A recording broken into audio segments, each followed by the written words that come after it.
Good morning students. आज हम लोग इंग्लिश ग्रामर में टेंस के बारे में जानेंगे।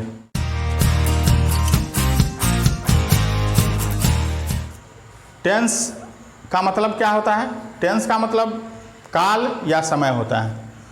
तो टेंस जो यह शब्द है वह लैटिन लैंग्वेज के टेम्पस वर्ड है, उससे वह निकला हुआ है।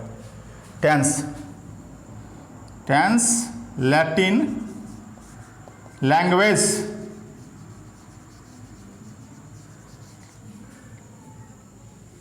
के टेम्पस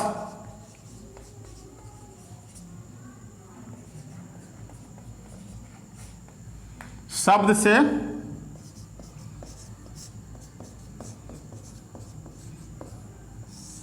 निकला है।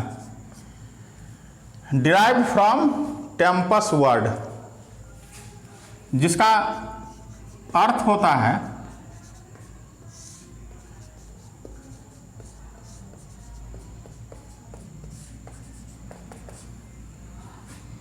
काल या समय। काल या समय, ठीक है। तो काल जो है वह तीन स्टेज से होकर गुजरता है। वर्तमान काल, भूतकाल, भविष्यकाल। जो काम अभी अभी प्रेजेंट में हो रहा है वह प्रेजेंट टेंस के तहत होगा, यानी वर्तमान काल में होगा। जो काम बीते हुए समय में हुआ था वह पास्ट टेंस का होगा, और कोई भी काम जो आने वाले काल में होंगे वह भविष्य काल का होगा। तो टेंस को तीन भाग में बांट करके अध्ययन करते हैं। यानी टेंस तीन भाग क्या क्या है? पहला है प्रेजेंट टेंस,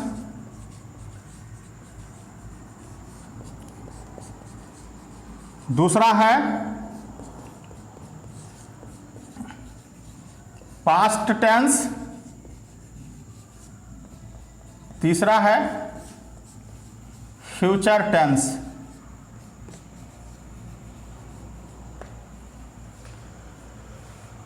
तो ये सब के बारे में हमें जानना है। तो प्रेजेंट टेंस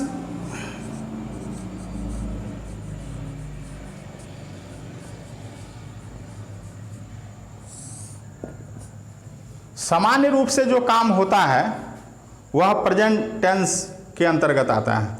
जैसे मैं पढ़ता हूँ, मैं घर जाता हूँ, हम लोग स्कूल जाते हैं, ये सब क्या है? अभी अभी वह काम हो रहा है, समान रूप से होता हुआ दिखाई पड़ रहा है। तो वह सब क्या होगा? प्रेजेंट टेंस के अंतर्गत आएगा। फिर प्रेजेंट टेंस का पार्ट्स है, यानी प्रेजेंट टेंस को चार भाग में फिर बांट करके उसको अध्ययन करते हैं, तब जा करके पूरे के पूरे प्रेजेंट टेंस की जानकारी होती है। तो अभी शुरू में हम प्रेजेंट टेंस के बारे में जानेंगे। यानी सामान्य रूप से कोई काम होता है, सामान्य रूप से कोई काम का होना, कोई काम होता है। इसका कैसे समझेंगे कि कोई भी वाक्य जो है वह प्रेजेंट टेंस का है, पास्ट टेंस का है, फ्यूचर टेंस का है? तो इसको जानने के लिए इसका आइडेंटिफिकेशन है।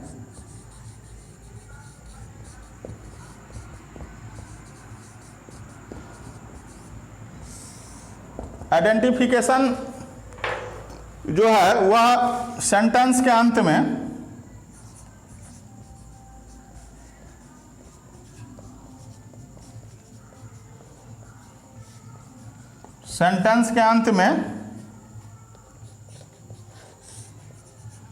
ता है, ती है, ते हैं, हाय हो हूँ, ता हूँ,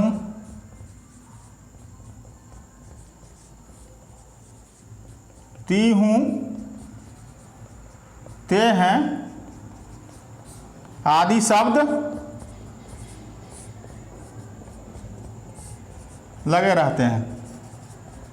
ये सब प्रारंभ में इसको जानना जरूरी है, जिसको nothing knowledge about English grammar, जिसको इंग्लिश ग्रामर में कुछ जानकारी नहीं है, तो ये सब को हल्का फुल्का समझना बहुत ज़रूरी है। फिर आपको धीरे धीरे समझ में आने लगेगी कि हमको क्या करना है।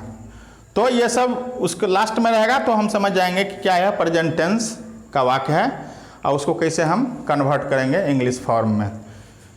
इसके बाद इसका मेकिंग रूल है।